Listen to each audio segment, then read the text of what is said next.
సాంప్రదాయంగా ఆనవాయితీగా ఎట్లా అయితే ప్రతి సంవత్సరం సేవాలాల్ మహారాజ్ జయంతిని ఘనంగా జరుపుకుంటున్నామో అట్లాగే ఈరోజు ఇక్కడ మా పార్టీ కేంద్ర కార్యాలయంలో పెద్దలు మాజీ మంత్రివర్యులు శ్రీమతి సత్యవతి రాథోడ్ గారు, గౌరవ శాసనసభ్యులు శ్రీ అనిల్ జాదవ్ గారు, గౌరవనీయులైన మా సోదరులు బుక్యా జాన్సన్ రాథోడ్ గారు, అట్లాగే వాల్యా నాయక్ గారు, రామచంద్ర నాయక్ గారు, రాంబల్ గారు, ఇంకా గాంధీ నాయక్ గారు, మా రాజు గారు, మా శ్రీనివాస్ గౌడ్ గారు అందరం కూడా కలిసి ఘనంగా ఇక్కడ భోగ్ బండార్ అదేవిధంగా మన సేవలాల్ మహారాజ్ యొక్క 287వ జయంతి ఉత్సవాలను ఇక్కడ జరుపుకోవడం చాలా సంతోషం.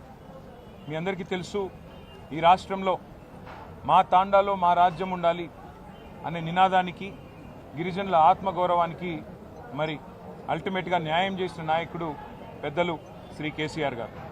ఇది గిరిజన గూడాలు కావచ్చు, కోయగూడాలు కావచ్చు, లంబాడ తాండాలు కావచ్చు, 3146 కొత్త గ్రామ పంచాయతీలను ఏర్పాటు చేసి ఇవాళ 3146 మంది మా గిరిజన బిడ్డలు సర్పంచులుగా, వార్డు సభ్యులుగా మరి 30,000 మంది వార్డు సభ్యులు అయినారు అంటే దానికి కారణం గౌరవ పెద్దలు మరి మన నాయకులు కేసీఆర్ గారు.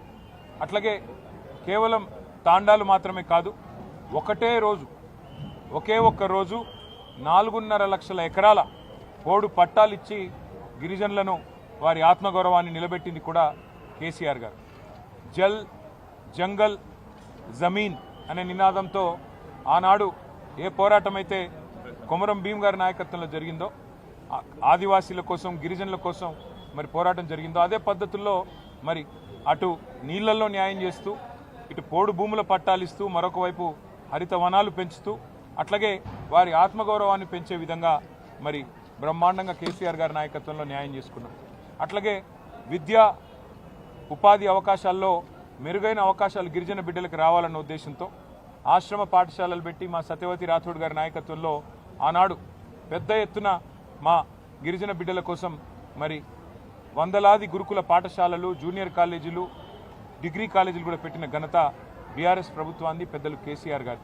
అట్లాగే కేసీఆర్ గారు మొదటి నుంచి చెప్తా వచ్చింది, తెలంగాణ రాష్ట్రం ఏర్పడితే గిరిజనులకు మరి ఉపాధి అవకాశాల్లో, విద్యలో రిజర్వేషన్లు పెరుగుతాయని ఏదైతే చెప్పారో చెప్పినట్టుగానే 6% నుంచి 10% రిజర్వేషన్లు పెంచి మరి చదువుకున్న గిరిజన బిడ్డలకి గొప్పగా అవకాశాలు ఇచ్చి వారి రిజర్వేషన్ల శాతం పెంచిన ఘనత కూడా కేసీఆర్ గారికి దక్కుతుంది.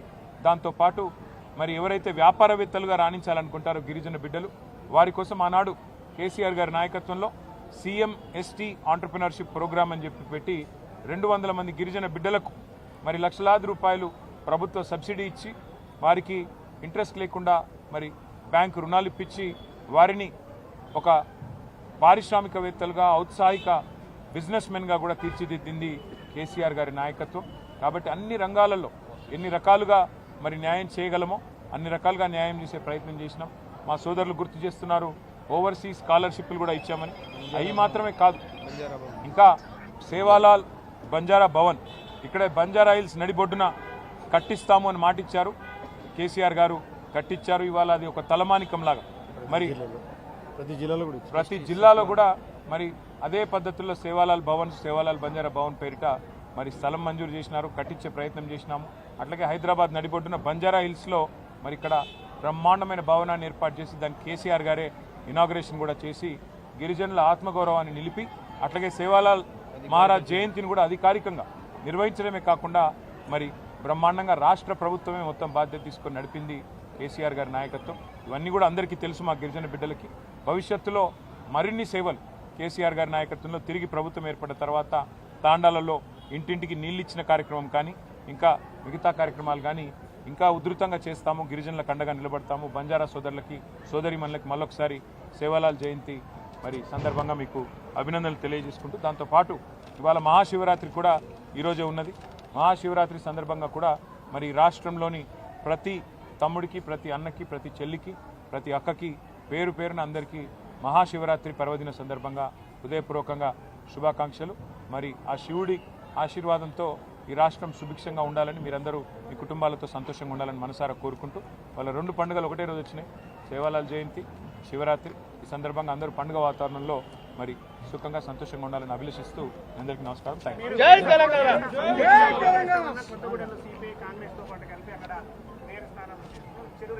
ఉండొచ్చు, దానికి ఏముంది, వాళ్ళు ఆల్రెడీ అలయన్స్లో ఉన్నారు కదా. కాకపోతే వాళ్ళు ఆల్రెడీ సిపిఐ అనేది అలయన్స్లో ఉంది, ఇబ్బంది ఏమీ లేదు. మేము సింగరేణిలో ఉండే కార్మికుల ప్రయోజనాల దృష్ట్యా సింగరేణిలో జరుగుతున్న దోపిడీని నిరోధించడానికి అని నేను క్లియర్గా చెప్పాను.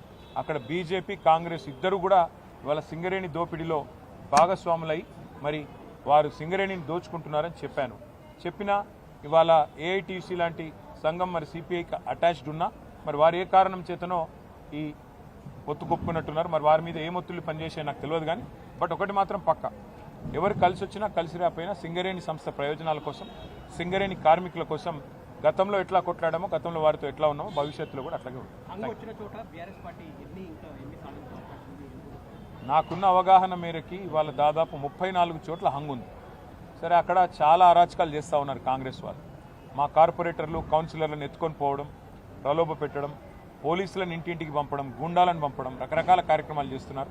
మాకు ఇంకోటి ఇప్పుడు ఎక్స్ అఫిషియో ఓటు విషయంలో కూడా స్పష్టత రాలేదు. మరి చూద్దాం, మాకు కూడా ఇంకా వస్తున్న ట్రెండ్స్ అవి చూస్తూ ఉంటే ఇంకా కొన్ని మున్సిపాలిటీలు మా ఖాతాలో పడతాయి. ఇప్పటికే 17 క్లియర్గా ఉన్నాయి, ఇంకా దాదాపు ఒక 10-12 రావచ్చు అనేది మా అంచనా. చూడాలి రేపు ఏమవుతుంది. ఎందుకంటే అధికార పార్టీ అరాచకాలు, అధికార పార్టీ ప్రలోభాలు, అధికార పార్టీ యొక్క ఒత్తిళ్లు ఇవన్నీ తట్టుకొని మరి మా కౌన్సిలర్లు, మా కార్పొరేటర్లు పాపం వీరోచితంగా కొట్లాడుతున్నారు. చూడాలి రేపు ఏమవుతుంది అనేది చూడాలి. Thank you. జై తెలంగాణ.